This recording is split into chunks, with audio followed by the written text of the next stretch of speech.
SHALAM, with the Israelite School of Universal Practical Knowledge, come out 1 West, 125th Street, Harlem, New York, under command GEN.YAHANNA. And since 1969, we've been teaching Blacks, Hispanics, and Native Indians, you understand, what our true nationality is according to the Bible, which is the Lord's chosen people, the only people upon the face of this earth that the Lord has stated time and time again that we're the only ones he gives a damn about. And of course, that our oppressor, so the same man who has colonized our people for generations upon generations, the same one who took our brothers off of the west coast of Africa, you understand, the same one who has been oppressing us for so very long is nothing more than the devil that the Bible speaks of. So the word devil is simply meaning liar or deceiver. So today is the Monday night history class. And we're going to be getting into the importance of knowing who it is that is your nation, as well as knowing who our enemies are and why it is that we should never trust them, no matter what promises it is that they've made to us, no matter, what little deeds it is that they've done for us over the years, which we should all already know is something to just benefit one of their schemes they got going on. So we're going to go ahead and start in the book of Numbers, chapter 1 and verse 18.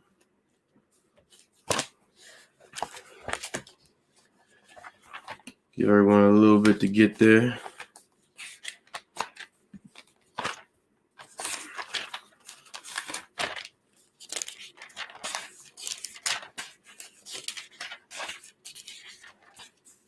So right now we're about to go over what it is that determines, essentially what your nationality is or what nation it is that you belong to.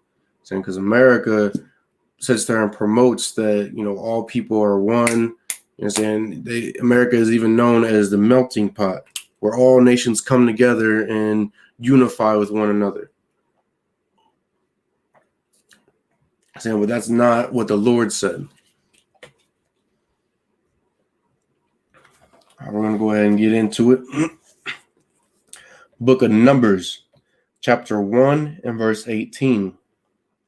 And they assembled all the congregation together on the first day of the second month. So this is talking about the children of Israel. You understand? This is when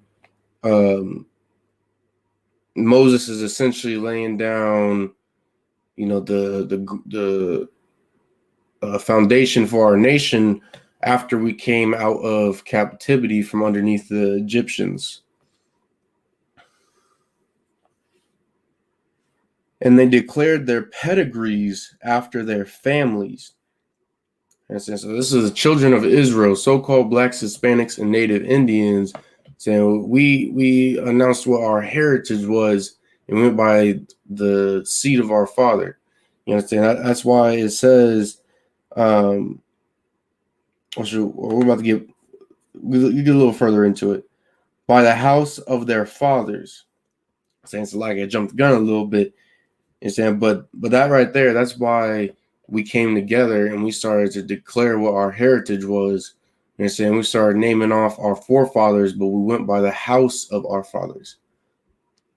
And through years of assimilation and through terrorism on our people, we've adopted that American, philosophy of, oh, well, shoot, you were birthed out of your mother, so you share more DNA with her, so therefore you belong to her nation, which is complete nonsense. You got to remember the man carries the seed. You came out of your father before you came out of your mother. Your father had to put you in your mother in the form of a sperm, and then you went into her egg, which, keep in mind, holds no life. You understand? That's not a little thing that is just thriving with life. Your father put life into your mother. According to the number of the names from 20 years old and upward by their polls. And that's talking about the young men in the nation of Israel,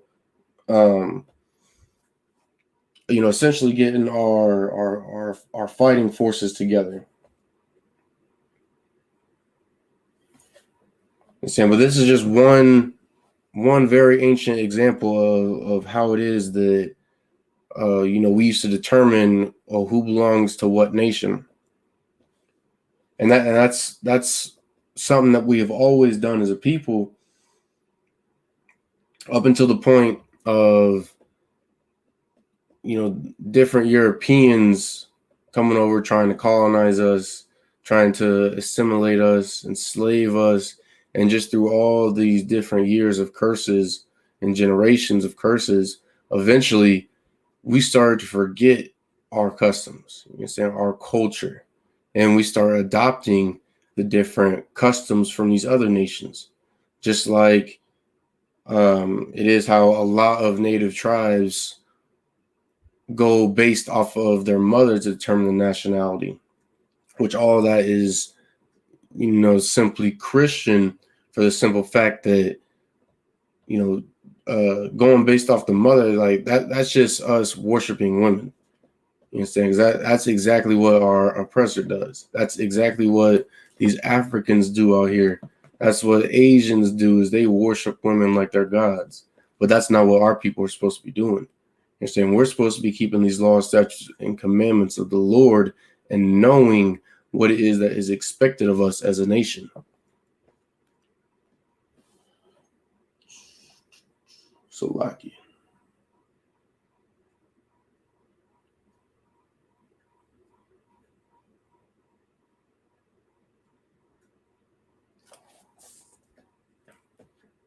All right, we're going to go to the book of Ezra, chapter 2, and verse 59.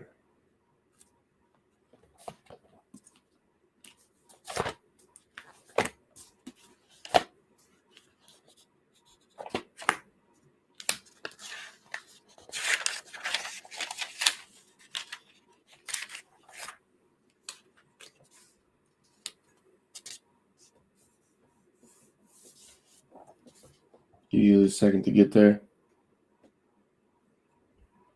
That's definitely something that a lot of our people just brush over, is, ignoring the fact that the customs we practice today, not all of them are what our forefathers, practice. Those aren't the customs our forefathers kept throughout their generations.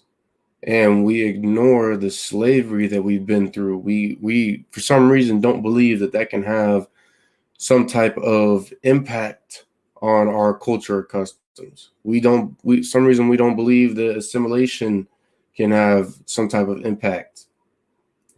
It's like you say, integration, understand, all these different kind of aspects just all coming together, which all leads back to our ways of life that we follow now aren't the ways of our forefathers.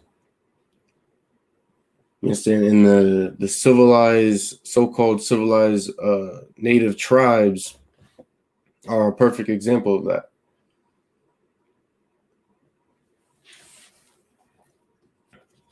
This is the book of Ezra, chapter 2 and verse 59. And these were they which went up from Telmalah, Harsa, Cherub, Adon, and Imir, but they could not show their father's house. Saying this is important right here. It's important to know why it is that they went to their father's house. I'm saying, why isn't that they went to their mother's house? And you're saying, why didn't they sit there and throw out all these theories of, I came from my mother's womb, so therefore I belong to her people. I was in my mother for 9 months, therefore I have to belong to her people. You understand? We must share more DNA than me and my father. You understand? They went specifically to their father's house. You understand? These brothers were looking to join themselves back to their people, back to our people. It's like, and their seed, whether they were of Israel. So and saying these brothers and sisters that were looking to, essentially lay out their heritage, or more so come back to their people, like they couldn't do so because they simply couldn't prove who their fathers were. Just like so many of us nowadays can't even prove who our fathers were. You see, I mean, just imagine how many light-skinned blacks, Hispanics, and Native Indians who look, like they're Europeans, you could say, are out there that don't even know their fathers. And saying that's part of the curses in this book right here, is to not know who our fathers are, not know who our people are. And it's something that heavily hits our nation every single day. So that's why it's so important to stop mixing with these other nations, because it does nothing but cause confusion. And with us not being able to prove who it is that we are, what's going to stop another nation from coming in and claiming to be us? And so that's why you got so many $5 Indians running around out here, claiming to be an indigenous person, reaping, what little benefits we have from the U.S. government, doing anything that they can, everything that the devil does in order to get what is supposed to be ours, claiming our identity as their own. Saying, who does that sound like?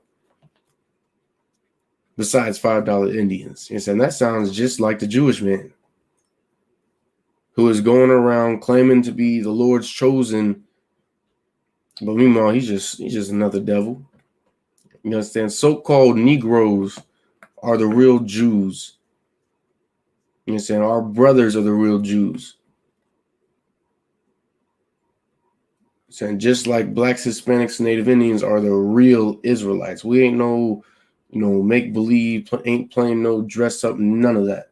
We are the Lord's real chosen people.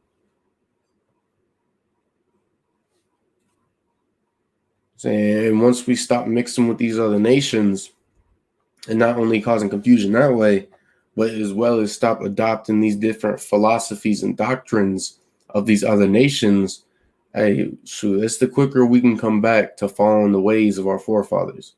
Because we didn't used to sit there and, worship a cross. We didn't used to worship a goddamn rock. We never used to pray to, the earth or the sky, the stars, all this other spiritual nonsense it is that we've picked up over the generations that have ultimately led our people astray. We never used to do any of that. You understand? We used to pray to the God of our forefathers. We kept the customs and the laws of our forefathers given to us by the Most High God. And so, once we stop being so goddamn hard-headed, hey, it's the sooner we can come back to our own. So I'm going to go ahead and get an example for you. Salakia. Up out of the Indian Wars. I'm going to go ahead and go to page 19. And this is why it's so important to know, what it is that determines who your people are. So, because we've been letting so many people in for so long. It's insane. So this is out of the Indian Wars on page 19. It's called Hernando de Soto Expedition, First Contest in the Southeast. Subjugating the Timucua. And it reads, shortly after arriving at Tampa Bay, De Soto found Juan Ortiz a white man and former member of the Narvaez expedition, which had landed in Florida in 1528. Ortiz was living the life of a village Indian and fluent in the Timucuan language. So this was an oppressor who ended up, whether he got stranded or wanted to live amongst the indigenous tribes, in these lands. This is a devil that infiltrated our community. You understand? I believe, you understand, this devil also had a family. You understand? He was friends, of course, with natives. How is he going to be fluent in the language? You can't live amongst the people without, you understand, coming together with them, which is what this oppressor, like most oppressors, have done. Ortiz agreed to join the expedition, but continued to dress and behave as a Native American. So this was a devil who most of us would believe is down for the cause. You know what I'm saying? He speaks our language. He's repping some of our gear. And saying he's lived amongst us for quite a few years. And that's something that could easily fool one of our people. It's fooled a lot of us. It's fooled a great deal of us for generations. And this devil went on to help his brother slaughter thousands and millions of so-called Native Indians. You see, this is why it's important to know, what it is that puts someone in your nation. But so many of us have been Christianized since the jump that we believe, we all bleed red. You're saying we all created by the same power. We're all one. And that's not the case. You understand? The scriptures let us know that, Esau will have a perpetual hatred for us as a nation. Paraphrasing, of course. You're saying these people are always going to hate us as a people. And it don't matter how welcoming we are. It doesn't matter if we've actually done something to harm them, if we've apologized to any offense we've caused, if we look to fight in their wars or to give over our goods to them in order for them to survive. And saying these people are going to hate us until the end of their days. Just like this devil hated these brothers and sisters that he was dwelling amongst, until one of his brethren sailed over, gave him a way out, and he took it. You're saying he wanted them brothers and sisters dead. He wanted them children dead. He wanted every single native that he came across to die. And he got his shot. Saying so it's our time to separate from them. He's saying it's our time to want some type of unity with our own. He had unity with his. He's saying Juan Ortiz had unity with his Spaniard brethren. He said we got to start taking lessons from history as a nation. Otherwise, we're not going to learn from a single damn thing. We're going to keep doing what it is we've been doing for hundreds of years.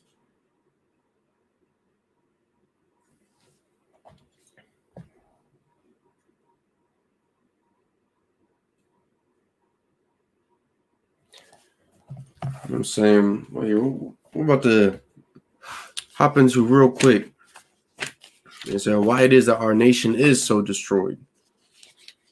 Saying why is it that no matter what it is that we do, no matter what time period it is, no matter what actions are taken, that our people always end up being destroyed, always end up being on the bottom, always end up seeking help from another nation.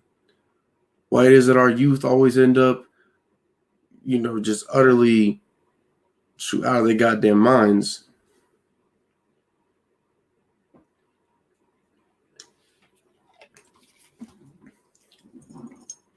So like,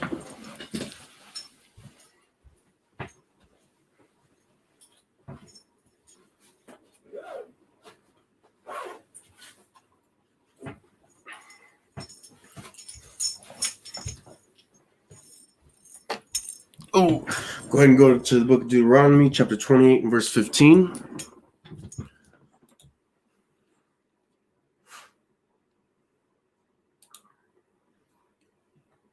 Saying, don't forget that the I.S.U.P.K is having our 52nd annual Passover out in Houston, Texas.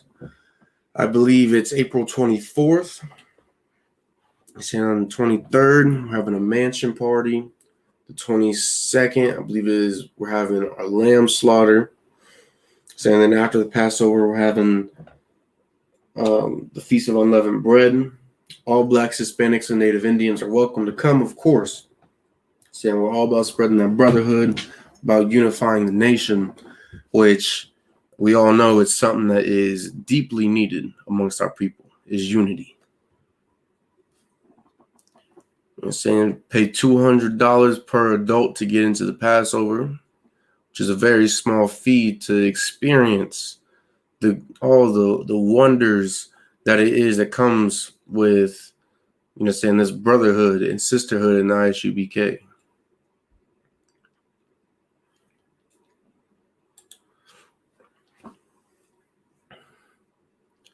We're going to get into it. Book of Deuteronomy, chapter 28 and verse 15.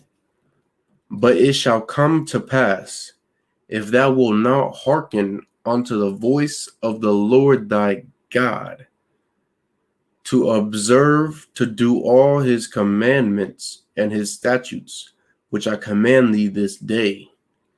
So a lot of us who've been watching these res classes should know by now that, no matter where it is we're dwelling, no matter what time period it is, us as a nation are supposed to be keeping these laws, statutes, and commandments that the Lord gave to us as a people. And if we fail to do so, the Lord will put curses upon us. And that's what this scripture right here is talking about. Is the Lord is letting us know that if we don't listen to what it is that he tells us to do, to keep these laws, statutes, and commandments, that all these curses shall come upon thee, saying that we would be cursed as a nation. And you can read the book of Deuteronomy, chapter 28, verse 15, all the way to verse 68. And these are all the curses that it is that we be living under.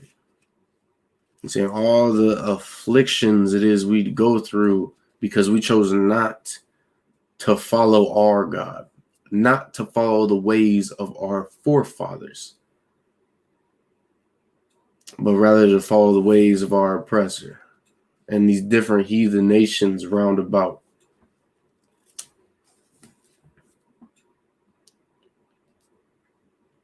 And overtake thee. I'm we already know, living in the reservations, living in the ghettos and the barrios. You understand that, we have been consumed with something. And UPK we know is curses, but if it's like, for those of you out in the world, you realize that we're cursed, that we're being consumed by something. Well, you just can't put your finger on it. You just don't know quite what it is, but we do know that no matter what it is that we do, it'll always fail. Whether we got sellouts or traitors, whether we got heathens that infiltrate our different organizations trying to better our lives, whether we got the government cracking down on us, or whether it's that our people just don't want anything to do with it, which is really non-existent unless it's the I.S.U.P.K. Because at the end of the day, everything it is that we do outside of this organization, it's all Christian.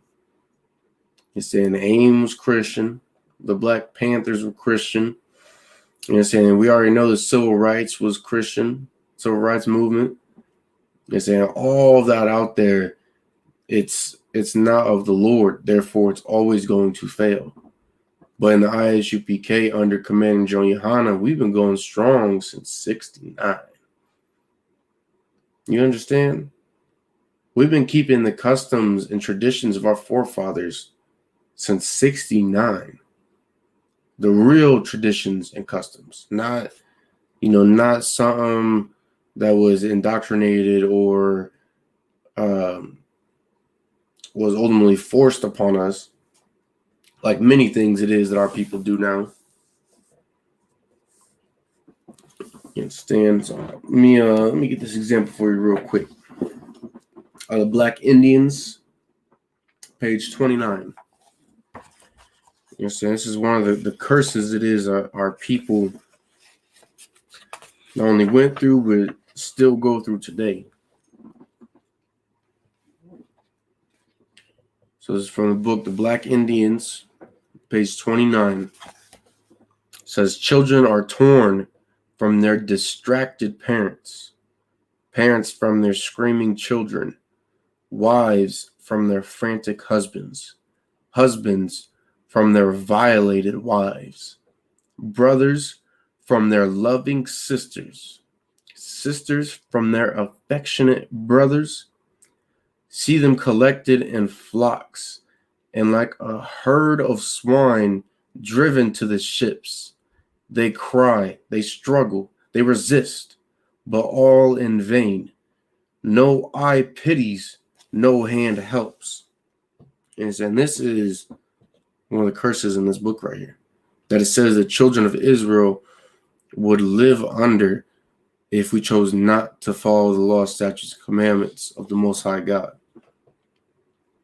And it's documented all throughout history of how it is that we were slaves, how it is that we were torn apart from one another, how it is that we've always been murdered by our oppressor, how we've always had strange gods forced upon us, how it is that we've been forced to be, drug addicts or alcoholics in order to try to find some kind of escape from this hell that it is that we live in every single day.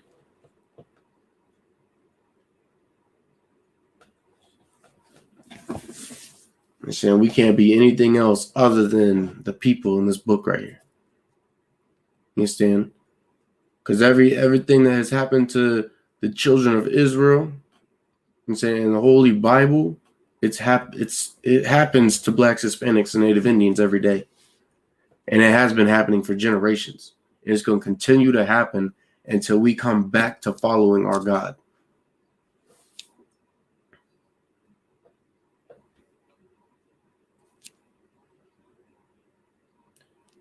So we're going to go ahead and go to book Deuteronomy, chapter 28, and verse 68. Give you a little second to get there.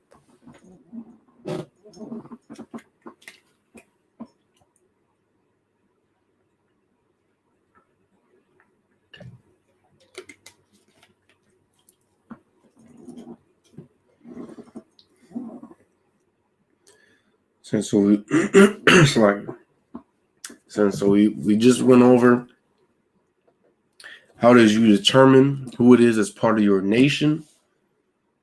Saying just because you live in a land, or just because you believe someone's down for the cause, or someone's mother is part of your nation, like that don't mean jack. So that don't mean a goddamn thing.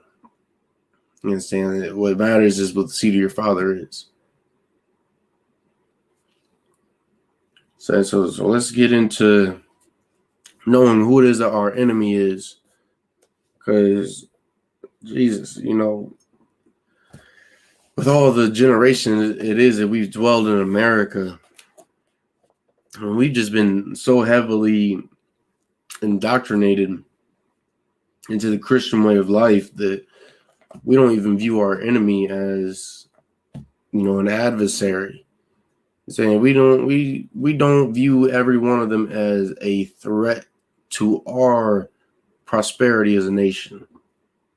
Saying we just want to welcome them all in, give them all hugs and kisses. If they're down for the cause, that's what's up. But that's not what we're supposed to be doing as a people. You understand? We can't, a snake is always going to be a snake. It don't matter if it's poisonous or if it's not. Saying it don't matter if that snake gives you the anti-venom, or a goddamn placebo. You understand? So this is the book of Deuteronomy, chapter 28 and verse 68. And the Lord shall bring thee into Egypt again with ships. It's like it. And the word Egypt means, bondage or slavery. So this is letting us know that the Lord is going to bring us into slavery or bondage with ships. Which we all should know that Blacks, Hispanics, and Native Indians have all been a part of some type of slave trade. We've all been enslaved by, Spaniards, the English, the French, Dutch, Portuguese, Germans, Russians, the Swedes, all these goddamn European nations, and we've all been sailed around this earth, being sold to the different nations. You understand? By the way whereof I spake unto thee, thou shalt see it no more again. We're being spoke to at this time, by Moses. He's letting us know that when we go into slavery, we would never see our homeland again. Which, if you know any history, you'll know that Blacks, Hispanics, and Native Indians did arrive over here on ships. You understand? We didn't get here by no, Bering Strait, no land bridge nonsense, which is nothing more than a simple theory made up by white people to try to, denounce who it is that we really are as a nation. Because you can get some type of theory out there saying, oh, well, these people walked over from Asia, and then that amounts us to some disgusting Asian. Said, oh, well, these people, they came from, these people, they're Africans. And they're part of the Mabumbu tribe, and they had a great king, like that is an insult to our forefathers and to their legacies. That is an insult to our culture. You know what I'm saying? Because our culture is leagues beyond what it is that these heathens have ever done.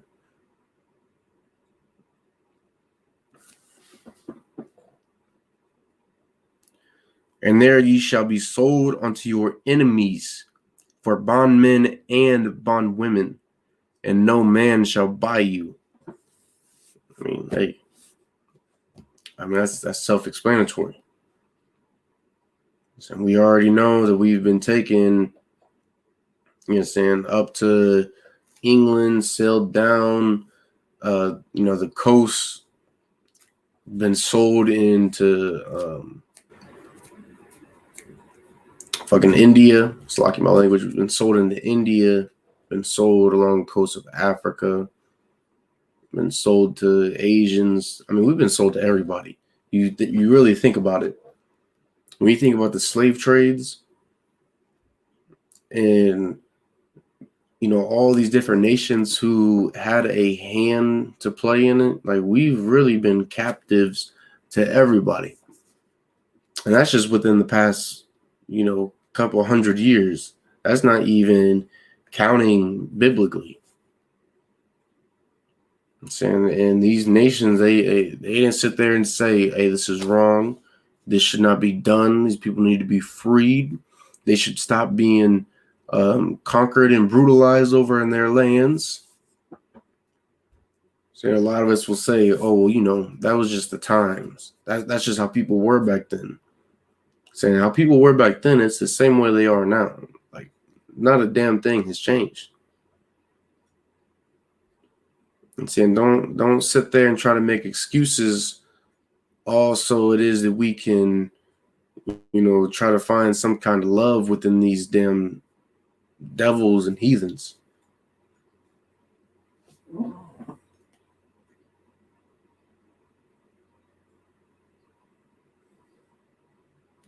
You're saying when we get sold to these other nations, what's something that is typically going to happen, that is inevitably going to happen.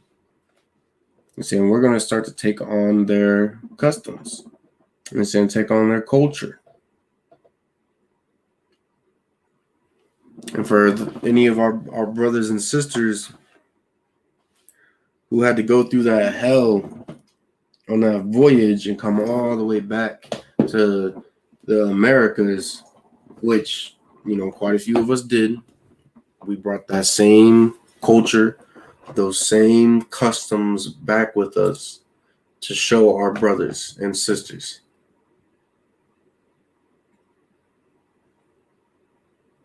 And in doing that, we thought, you know, maybe, just maybe,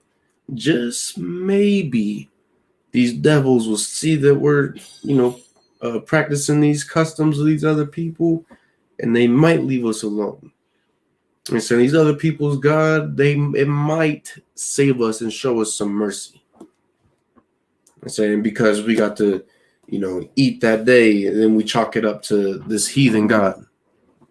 I'm saying that is not who we are. It's like.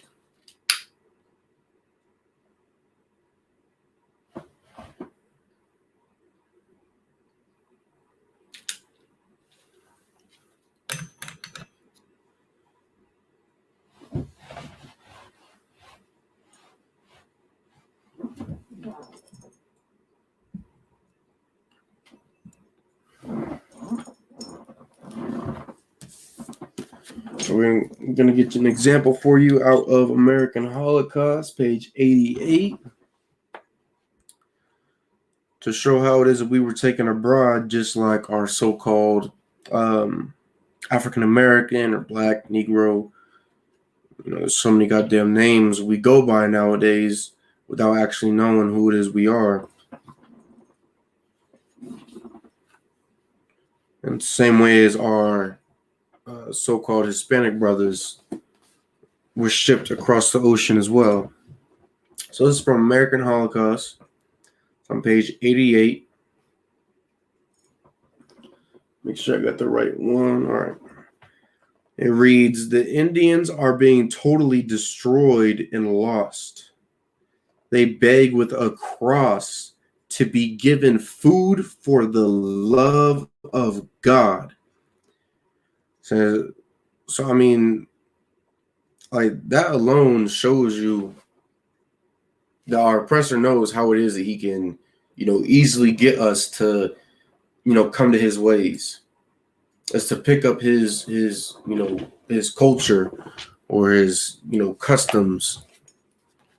And it's something that he's always made sure that he's instilled into our people, which is fear.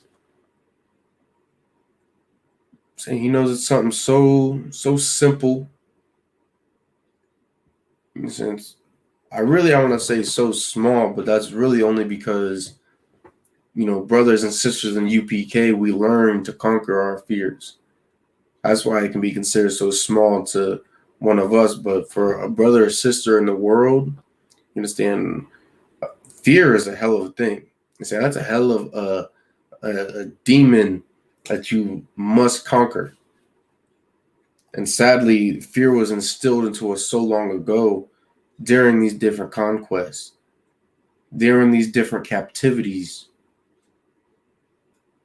that we would much rather give in rather than to fight.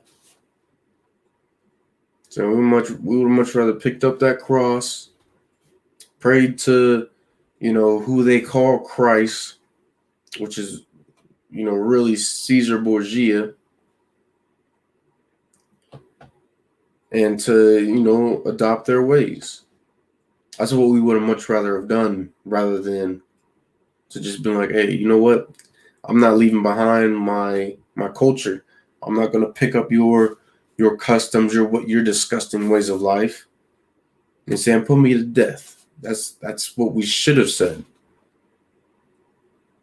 And just like we were, allow for that fear to consume us and to, ultimately prevail over us. And saying the same thing was being done by these other nations. So when we went over there with the Arabs, you think they allowed for us to continue to practice what it was that our forefathers did? You think when we went over to India that they didn't make us pray to that goddamn their god with all them arms and them disgusting dreadlocks? You don't think over in China they made us pray to Buddha? And so they made us do all of that. They made us pick up their ways of life.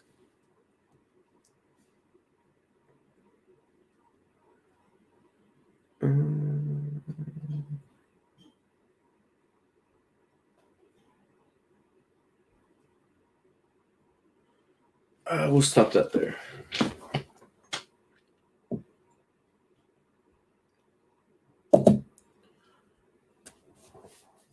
I'm going to go to the book of Amos, chapter 9 and verse 4.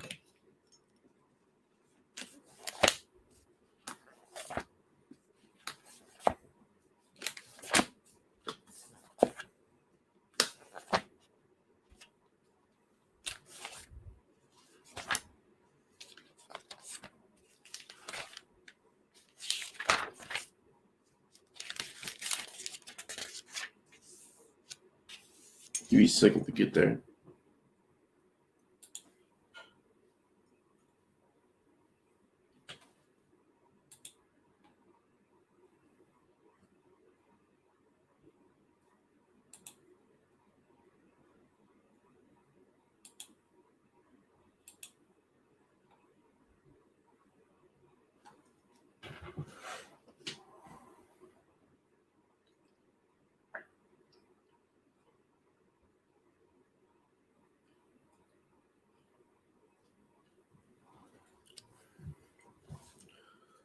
Give me a few more seconds.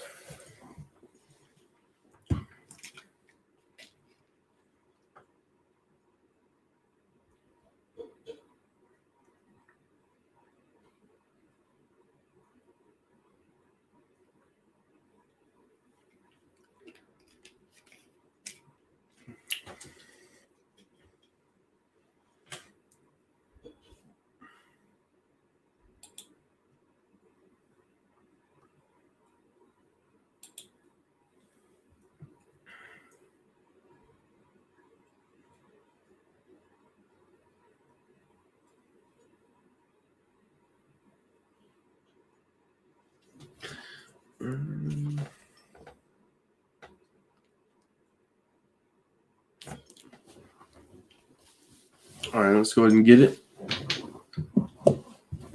Book of Amos, chapter 9 and verse 4. And though they go into captivity before their enemies, saying, hey, I mean, the Lord lets us know who it is that took us into captivity. Saying it was our enemies, someone who we are not supposed to regard as being our friend, as being our brother. You're saying these people are always supposed to be regarded as our enemies. Now, with that said, say even with these people being our enemies, that doesn't mean we just go out and start killing, start murdering, these different heathen nations. And so we're supposed to deal with them a certain kind of way, a certain way the Lord even told us to deal with them. And so, I mean, some of this thing, just because, you can't be friends with them, well, shoot, that must mean you got to go out and murder these devils and these heathens. And that's not what the Lord told us to do. But at the same time, we also aren't supposed to view them as if we can be all buddy and incorporate them into, being one of us, and it's all cool, fine, and dandy. That's it. It don't work like that. That ain't it. You understand?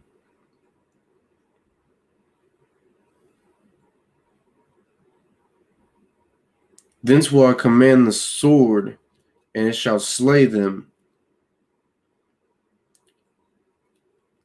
You understand? And we read before in the book of Deuteronomy, chapter 28, verse 15, and it states it in the curses that the Lord is saying allowed for these heathens to put us to death because we're so goddamn rebellious against him.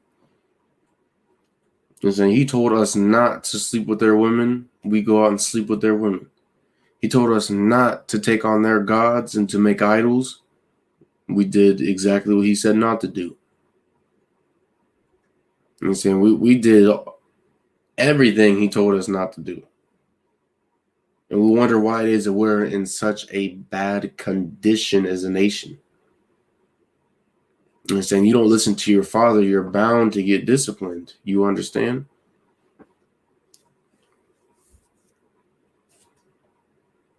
And I will set mine eyes upon them for evil and not for good. Since the Lord is going to set his eye upon us for war. And saying he put us to war against these different heathen nations and allowed for them to conquer us because we're so goddamn rebellious. And even till this day, even with seeing all of the different lies it is that our oppressor has, put out there, even with seeing all of the horrific treatment it is that he's done to sisters, to children, even to brothers, to see how it is that he has robbed us of, resources and goods and necessities, how it is he's used us for experiments. I mean, our oppressor is the devil, and there is no way around that. And instead of seeing him as for the devil that he is, we've decided to simply welcome him with open arms. And say, let him know that we're there for him if he needs a shoulder to cry on, when that's not what we're supposed to be doing.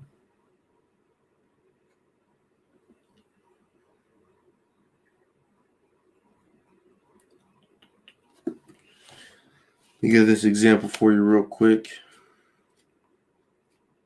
Make sure this is the right one.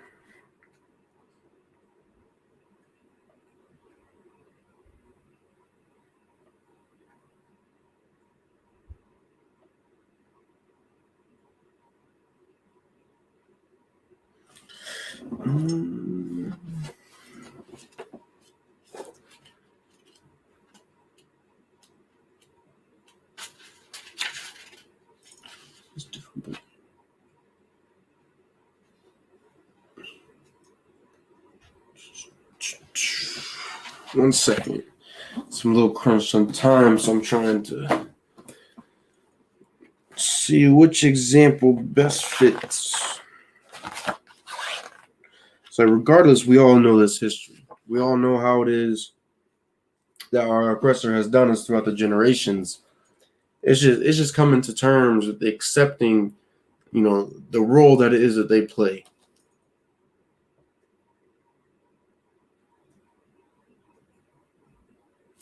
All right.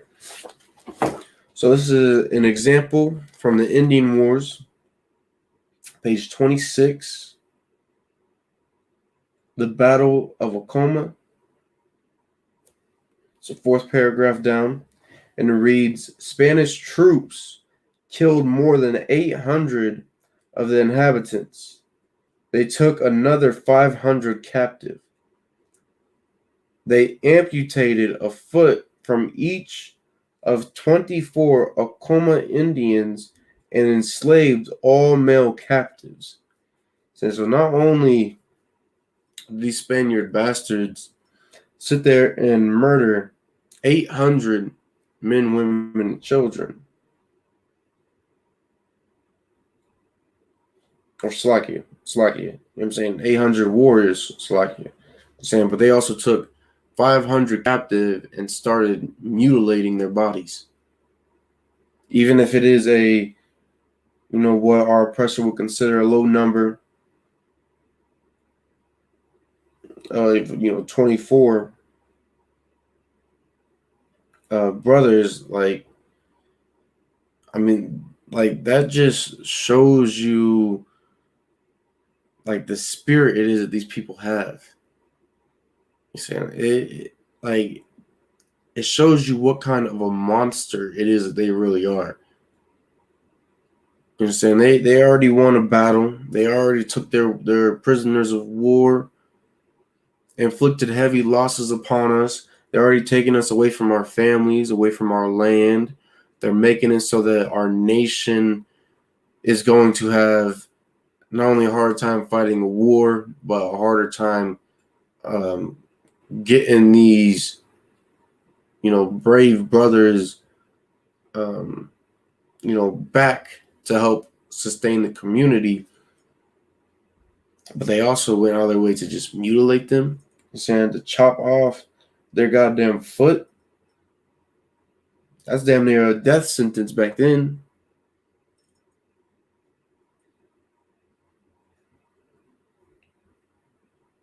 They even chopped the hands off 2 Hopi Indians who had the misfortune to be visiting. Since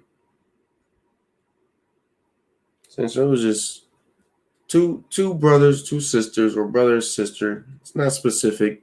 All we know is it was our people. I'm saying it was our brethren, our kinsmen, according to the flesh. And all because they were sitting there trying to spread brotherhood amongst one another, our oppressor sat there and chopped off their goddamn hands. I mean, could you imagine? So you just go break bread with your brothers, or you're just passing through, saying, hey, shalom, saying, how you doing, brother? And then all of a sudden, these devils come through and completely mutilate you, making it so you can't do a goddamn thing for the rest of your life, except for maybe carry buckets on your shoulders. If that. If you manage to survive that.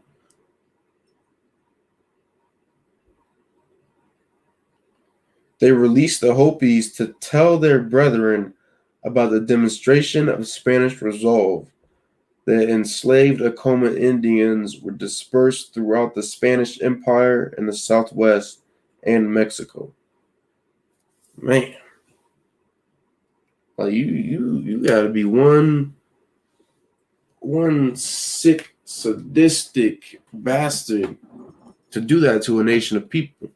And that's not the only instance that's happened. I mean, there are countless records of these devils just going through, chopping off noses, chopping off lips, hands, feet, genitals, breasts. I'm saying cutting open the stomachs of brothers and sisters, just doing all types of wicked things to our people for really no reason other than entertainment. Because chopping off the feet and the hands, of them brothers, that was not necessary. That is pure entertainment. That's just to get some kind of pleasure out of tormenting us, which is something that our oppressor has always done to us. That's why he sat there and sent body bags as COVID relief to the Navajo Nation. You understand? Because he gets a little kick out of that. He gets a little, a little giggle out of seeing our suffering. Saying if our oppressor isn't the devil, I don't know who is.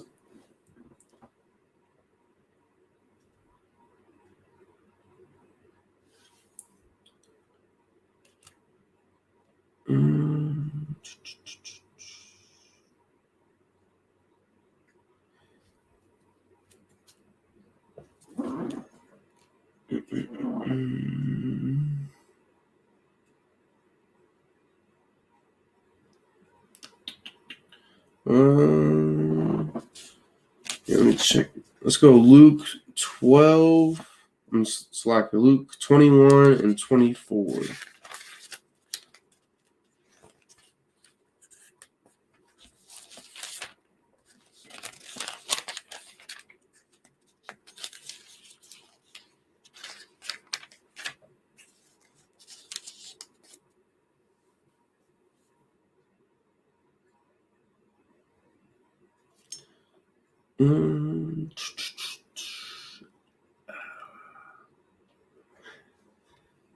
Actually, let's go Book of Ecclesiasticus, chapter 12, verse 10 in the Apocrypha. Salakia.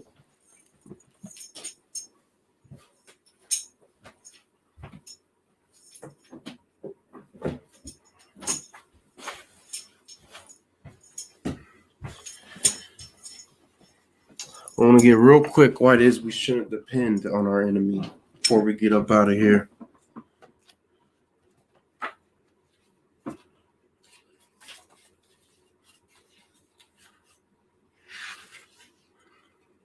Ecclesiasticus 12 and 10.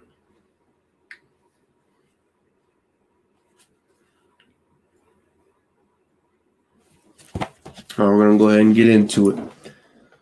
Book of Ecclesiasticus, chapter 12 and verse 10. Never trust thine enemy, for like as iron rusteth, so is his wickedness. You understand? So just like we've been learning just about the entire class, who it is that our enemy is, you understand? The scriptures let us know to never trust them. And history alone should tell us, you know what I'm saying, why it is that we shouldn't trust these people. With all the lies it is that they've spewed out to us, to deceive us into, you know, acquiring whatever little it is that we have, or whether it is they just come through and steal, you know, land, sisters, children, you understand, the leaders of our communities, or come through and murder us. I mean, like these different devils have done so many things to us as a people. Like, the case is not in their favor. You understand?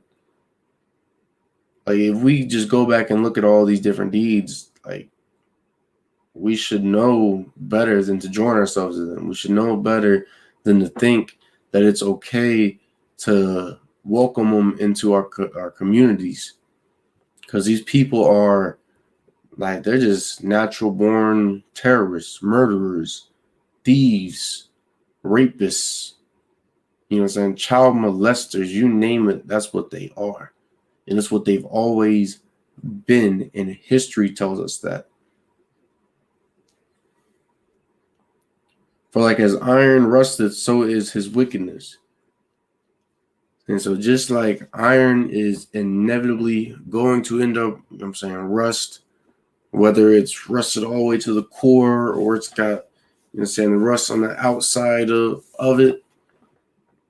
You know what I'm saying? That's how our oppressor's wickedness is always going to be.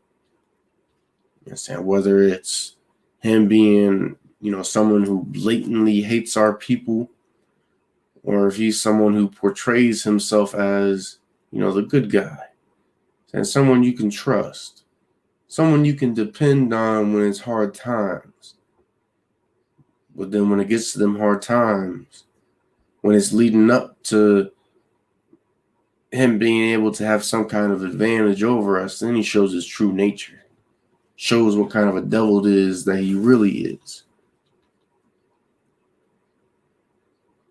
Let me get this example out of these books real quick. I'm going to get Black Indians first. I'm going to go to page 92.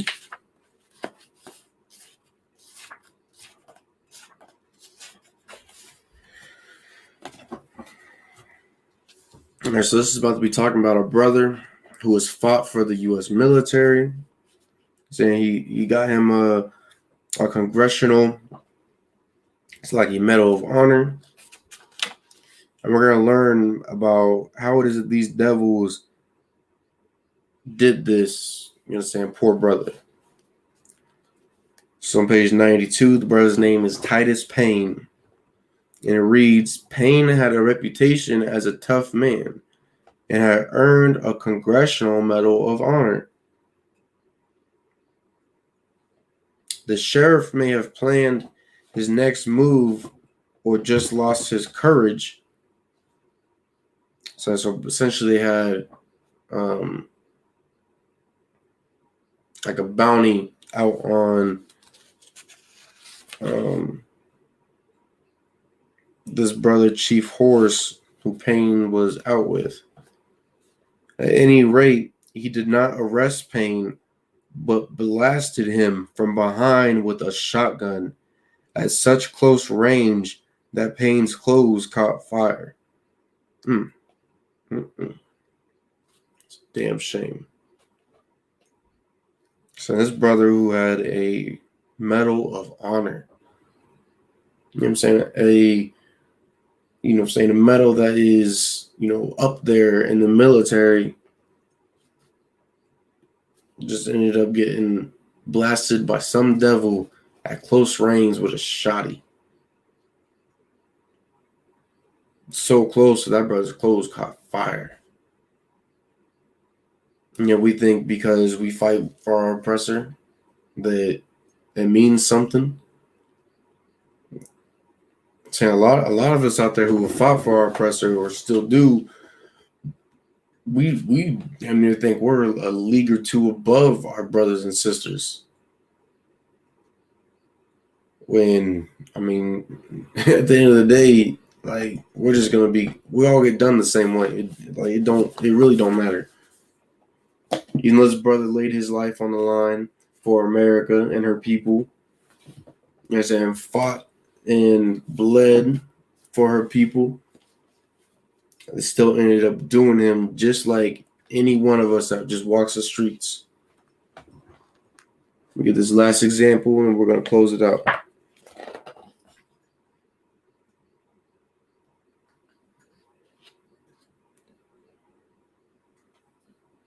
All right, this is from the book, The Indian Wars, on page 95. He said this is going to be talking about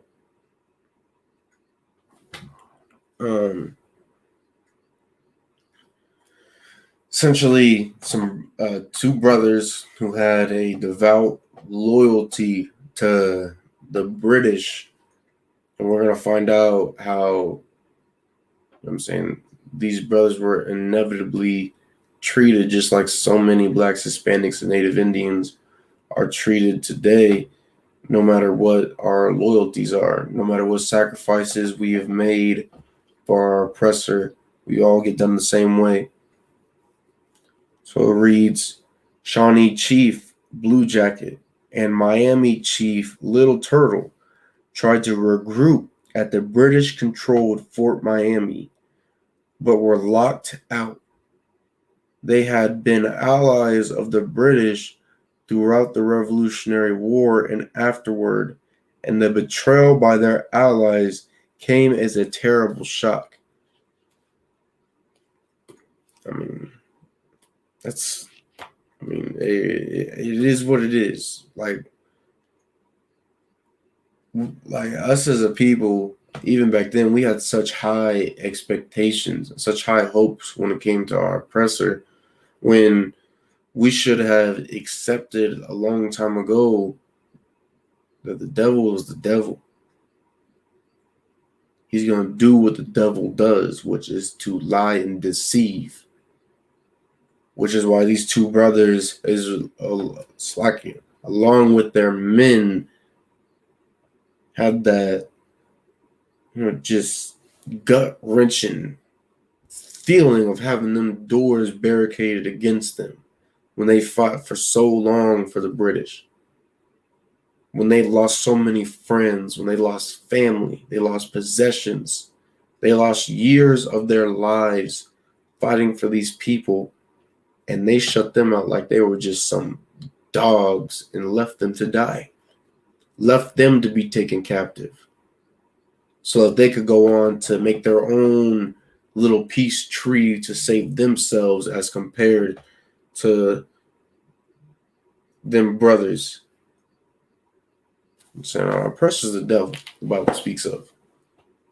So you either gonna get into the I.S.U.P.K under command GEN.YAHANNA, learn to keep these laws, statutes, and commandments, or you're just gonna die in our oppressor's kingdom. You gotta make a choice. Saying, I pray you choose wisely. You understand? We're gonna go ahead and close it out.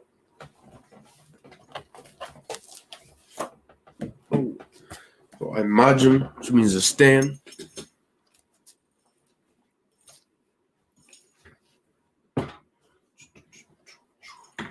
Upanyakwadum, which means turn and face the east.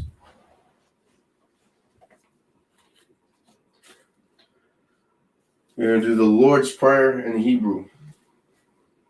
Abanawu, Shabashamayim, Quadash, Hayya, Shemka, Yahweh, Malakwithka, Thaba'ah, Ratazayaka, Hayya, Aisha, Ba'arataza, Kawar, Hayya, Bashamayim, Nathan, Lanawa, Lakam, Call, Yawam, Wasalakanaw, Kawabawathanau, Kasalakanaw, Kawabawathayanau, Wala'a, Dabayayanaw, Banasayawan, Abal, Hawashayanaw, Mayan, Rai, Kaya, Laka, Hamalakwath, Waha'ala, Wa'ataparith, La'awalamyum, Aman. The Lord's Prayer in the English. Our Father, which art in heaven, hallowed be thy name. Yahweh, thy kingdom come, thy will be done in earth as it is in heaven. Give us this day our daily bread, and forgive us our debts as we forgive our debtors. And lead us not into temptation, but deliver us from evil. For thine is the kingdom, and the power, and the glory, forever. So be it.